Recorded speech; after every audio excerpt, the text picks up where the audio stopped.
BCB নির্বাচনে নতুন নাটকীয়তা, হাইকোর্টে ফারুক আহমেদের রিট, বৈধতা হারালো 15 ক্লাব। এটা নিয়ে যদি জটিলতা হয় তাহলে ক্রিকেট বোর্ডের নির্বাচনটাই হবে না। এই ক্লাবগুলি থেকে কাউন্সিলর হয়েছে, সমর্থক প্রস্তাবক এবং সমর্থনকারী আছে, তো তাদের কি অবস্থা হবে? তাদেরটা বাতিল হয়ে যাবে। 3 দিন পরও এশিয়া কাপের ট্রফি নিয়ে সংকটের সমাধান হয়নি। নাকভির হাত থেকেই নিতে হবে শিরোপা, এসএসসির সভায় সিদ্ধান্ত। বৃষ্টি আর বজ্রপাতে ভেস্তে গেল জাতীয় দলের অনুশীলন, একদিন পরই যোগ মোহামেডানের ফুটবলাররা। আফগানিস্তান সিরিজকে সামনে রেখে সংযুক্ত আরব আমিরাতে প্র্যাকটিস শুরু করেছে বাংলাদেশ। 2 অক্টোবর থেকে শুরু হচ্ছে বাংলাদেশ আফগানিস্তান সিরিজ। 3 ম্যাচে টি-20 সিরিজের সবগুলো ম্যাচে হবে শারজাতে। এশিয়া কাপ অভিযানের শেষে এই সিরিজের আগে বাংলাদেশ দল সবচেয়ে বেশি উন্নতি চাইবে ব্যাটিং ডিপার্টমেন্টে। ইনজুরিতে ক্যাপ্টেন লিটন দাস সিরিজ থেকে ছিটকে যাওয়ায় ভারপ্রাপ্ত ক্যাপ্টেন জাকের আলীর ব্যাটে রান আসাটা খুব জরুরি। অফ ফর্মে থাকা এই ব্যাটারকে নিয়ে কাজ করছে টিম ম্যানেজমেন্ট। সেই সঙ্গে ফিল্ডিংয়ে উন্নতি প্রয়োজন টাইগারদের। 3 ম্যাচে টি-20 সিরিজের পর আবুধাবিতে ওয়ানডে সিরিজে মুখোমুখি হবে বাংলাদেশ আফগানিস্তান।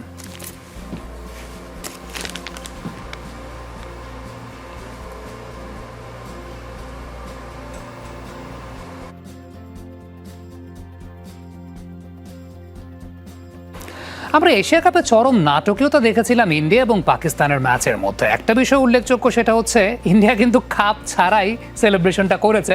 এবং উল্লেখযোগ্য ব্যাপার হচ্ছে একদম প্রথম দিন থেকে যদি আমরা চিন্তা করি, 2 টিমের ক্যাপ্টেন একসঙ্গে হাত মেলাচ্ছেন না।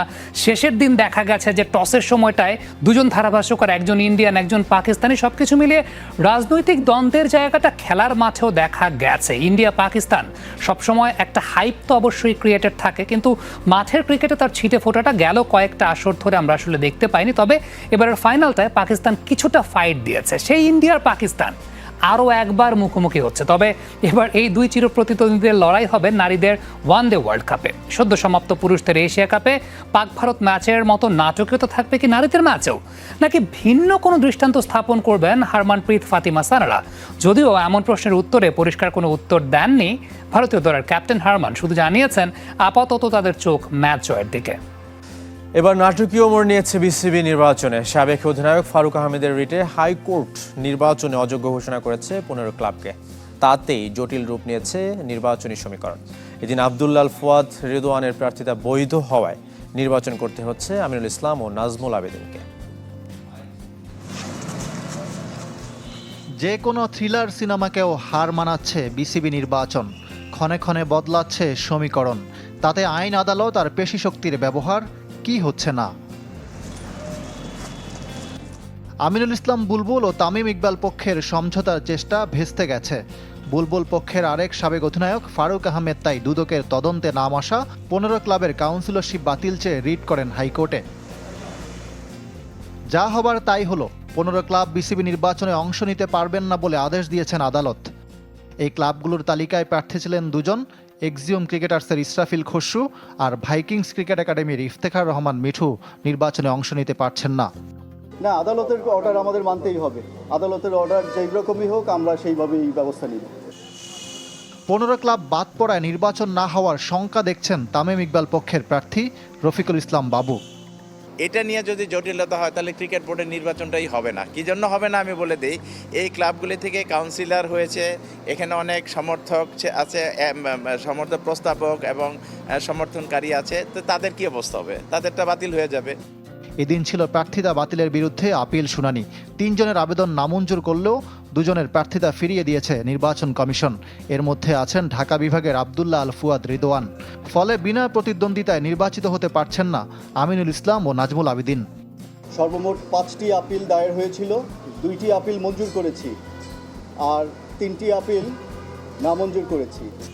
এশিয়া কাপের শিরোপার মঞ্চে খেলতে না পারায় কোটি ক্রিকেট ভক্তের হৃদয় ভাঙার অপরাধে ক্ষমা চেয়েছেন বাংলাদেশের ক্যাপ্টেন লিটন কুমার দাস। ছিটকে গেছেন আফগান সিরিজ থেকেও, তাই তো দলীয় ব্যর্থতা আর নিজের চোট মিলিয়ে খুব একটা স্বস্তিতে নেই এলকেডি। পাশাপাশি দিয়েছেন দর্শকদের প্রাপ্য প্রতিদান ফিরিয়ে দেওয়ার আশার বাণী। লক্ষ্যটা ছিল চ্যাম্পিয়ন হওয়ার, উকিও দিয়েছিল ফাইনালে যাওয়ার স্বপ্ন, কিন্তু আবারও সঙ্গী হলো সেই হতাশা। পাকিস্তানের বিপক্ষে অলিখিত সেমিফাইনালে দুর্দান্ত বোলিং করেও বের হতে পারেনি ব্যাটিং ব্যর্থতার গণ্ডি থেকে। 136 রানের তারাই স্কোরবোর্ডে মাত্র 124 রান সংগ্রহ করতে পারে বাংলাদেশ, আর এতেই তীরে এসে তরি ডুবে লিটনের দলের। তাই তো কোটি ভক্তের স্বপ্নভঙ্গ হওয়ায় ক্ষমা চেয়েছেন টাইগার অধিনায়ক। 2025 এশিয়া কাপে দল হিসেবে আমরা আমাদের সেরাটা দিয়েছি। আমাদের চূড়ান্ত লক্ষ্য ছিল ফাইনালে খেলা ও জেতা, তবে দুর্ভাগ্যজনকভাবে আমরা তা অর্জন করতে পারিনি। বাংলাদেশের অনুরাগী সব সমর্থকদের কাছে দল হিসেবে আমরা আন্তরিকভাবে ক্ষমা প্রার্থনা করছি। সুপার 4 পর্বে সাইড স্ট্রেইনের কারণে ভারতের পর মহাগুরুত্বপূর্ণ ম্যাচ পাকিস্তানের বিপক্ষেও দলের বাইরে ছিলেন লিটন কুমার দাস। লিটনের নেতৃত্ব, কিপিং ও ব্যাটিংয়ের ঘাটতি প্রকটভাবে ফুটে ওঠে দুই ম্যাচেই। চোটের কারণে আফগানদের বিপক্ষে সামনে টি-20 সিরিজেও দর্শক হয়েই থাকতে হবে এলকেডিকে। দলীয় ব্যর্থতা আর নিজের চোট মিলিয়ে স্বস্তিতে নেই লিটন কুমার দাস।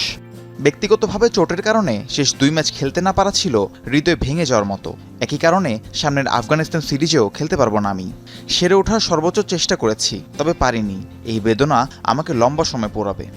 মানুষ বাঁচে তার আশায়। শত হতাশার মাঝেও এটিই বেঁচে থাকার মূল মন্ত্র। সেই আশার বাণী ঝরেছে লিটনের কণ্ঠে। কোটি ক্রিকেট ভক্তের যা প্রাপ্য তা খুব দ্রুত ফিরে দিতে দৃঢ় প্রত্যয় এলকেডির। ফুটবলের খবর, হঠাৎ বৃষ্টিতে মাঝপথে থেমে গেল বাংলাদেশ দলের প্রথম দিনের অনুশীলন। শুধু বর্ষণ নয়, ধারাবাহিক বজ্রপাতও বাধা হয়ে দাঁড়ায় জামাল ফাহমিদুল জায়ানদের অনুশীলনে। প্রায় 15 মিনিট মাঠে থাকতে পেরেছেন ফুটবলাররা।